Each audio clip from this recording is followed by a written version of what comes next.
जो 2 छक्के बाबर आज़म ने मैच फिनिश करते हुए लगाया, अगर वही 2 छक्के पहली पारी में बाबर आज़म ने लगा दिया होता, रन आउट नहीं होते, तो बाबर आज़म की सेंचुरी पूरी हो गई रहती।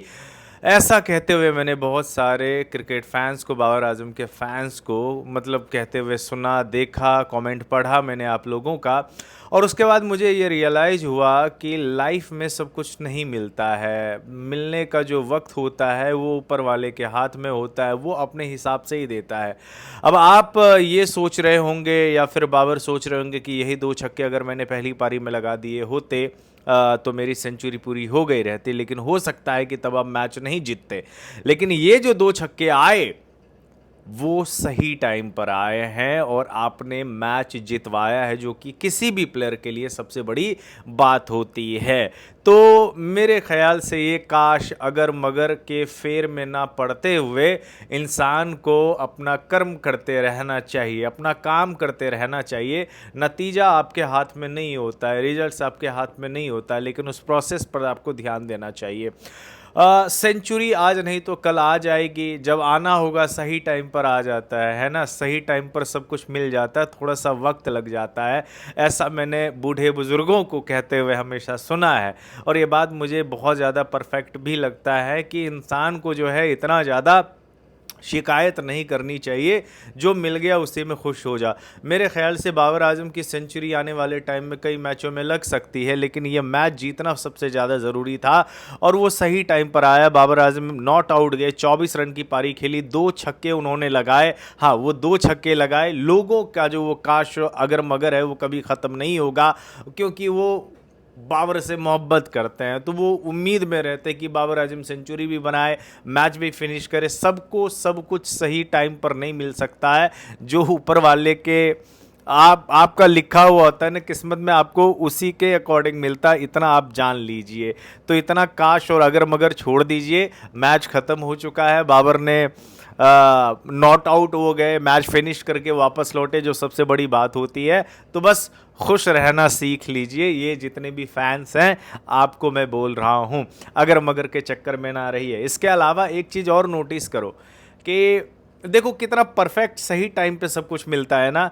3 साल पहले बाबर आजम की कप्तानी में पाकिस्तान की टीम ने आखिरी बार अवे टेस्ट विन किया था, मतलब जो घर से बाहर जो उन्होंने टेस्ट मैच जीता था पाकिस्तान की टीम ने, वो बाबर आजम की कप्तानी में। इसके बाद बाबर आजम को कप्तानी से हटा, वो खुद रिज़ाइन कर देते हैं और लंबे से 3 साल के बाद फिर जब उनको दोबारा कप्तानी मिलती है, और इन 3 सालों में जो भी कप्तान आए, जो भी जिसने भी कप्तानी की, वो घर से बाहर टेस्ट मैच अपनी टीम को नहीं जिता पाए।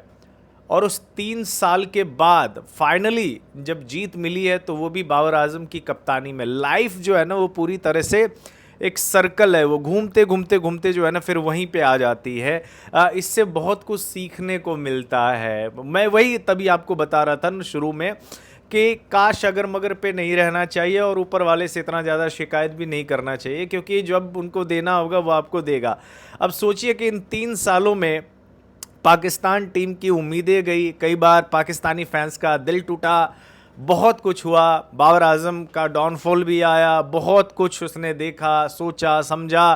ट्रोलिंग बहुत ज़्यादा हुई, लोगों ने बहुत ज़्यादा मजाक उड़ाया, लेकिन आखिरकार जब पाकिस्तान को अवे मैचों में जो जीत मिली है टेस्ट क्रिकेट में, वो बाबर आजम की ही कप्तानी में मिली है। तो लाइफ इतना कहते हैं ना कि एकदम घूमते घूमते घूमते वहीं पे आके पहुंच जाती है।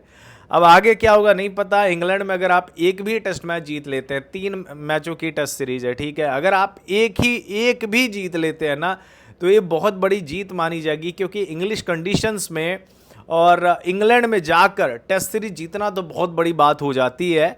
हालांकि पाकिस्तान की टीम ने इंग्लैंड में टेस्ट सीरीज जीती है, ऐसा नहीं है कि नहीं जीती है, बिल्कुल जीती है, लेकिन अगर वहाँ पे आप एक भी जीत हासिल करते हैं तो बहुत बड़ी बात हो जाती है। और ये बाबर आजम के लिए एक बहुत बड़ा एग्ज़ाम होने वाला है। उसमें सफल हो पाते हैं, कामयाब हो पाते हैं, नहीं हो पाते हो तो आने वाले टाइम में हम लोगों को पता चल जाएगा। इसी महीने है पाकिस्तान का अगली जो टेस्ट सीरीज है। बट पहले टेस्ट मैच में जीत सकते थे, फिर मुझे ऐसा लगता है कि जीता जा सकता था, कुछ कुछ चीज़ों पे अगर काम किया गया रहता, जिसके बारे में ऑलरेडी मैंने अपने पिछले वाले वीडियो में डिस्कस किया था। बट वही है, देर आए दुरुस्त है। आपने टेस्ट सीरीज नहीं गंवाया।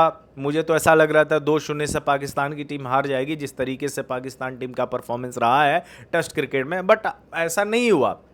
इसके अलावा बाबर ने रन्स भी बनाए, सबसे ज़्यादा टेस्ट सीरीज में उसने रन्स बनाए। प्लेयर ऑफ द सीरीज का अवार्ड भी बाबर आजम को मिला।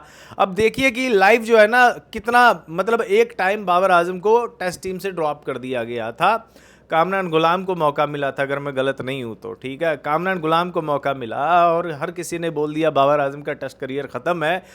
लेकिन वही बाबर आजम एक बार फिर से पाकिस्तान टीम की कप्तानी करते हैं और वेस्ट इंडीज़ में जाके टेस्ट मैच जीत लेते हैं अपनी कप्तानी में। क्योंकि इस समय सीरीज जीतना दूर की बात है, अगर आप एक भी टेस्ट मैच बाहर भी जीत लेते तो पाकिस्तान के लिए बहुत बड़ी अचीवमेंट मानी जाएगी। क्योंकि इससे पहले जो खिलाड़ी कप्तानी कर रहे थे उसने कुछ जितवाया नहीं है आपको, लिटरली उसने कुछ नहीं जितवाया। एक इंग्लैंड वाली सीरीज आई थिंक उसने जितवाया था, जो हैरी ब्रूक ने ट्रिपल सेंचुरी बनाई थी, बाद में आपने 2 लगातार टेस्ट मैच जीत लिया था स्पिन विकेट बना के। खैर, तो कहने का ये मतलब है कि आगे बाबर के लिए पूरा रास्ता जो है वो खुला हुआ है और होपफुली अगर आप परफॉर्मेंस इसी तरीके से देते रहेंगे और उम्मीद करेंगे कि बाकी प्लेयर्स भी अपना कंट्रीब्यूशन दे, तो मेरा तो यही कहना है। बाद में कि अगर आपको ये वीडियो पसंद आया, अगर कुछ आपको कहना है नीचे कमेंट बॉक्स में खुला हुआ है, छोड़ देता हूँ आपके लिए, आप कीजिए। अगर आपको मेरी बात अच्छी लगी, लाइक शेयर सब्सक्राइब क्या बोलते हैं वो करने के लिए वो कर लीजिएगा। धन्यवाद।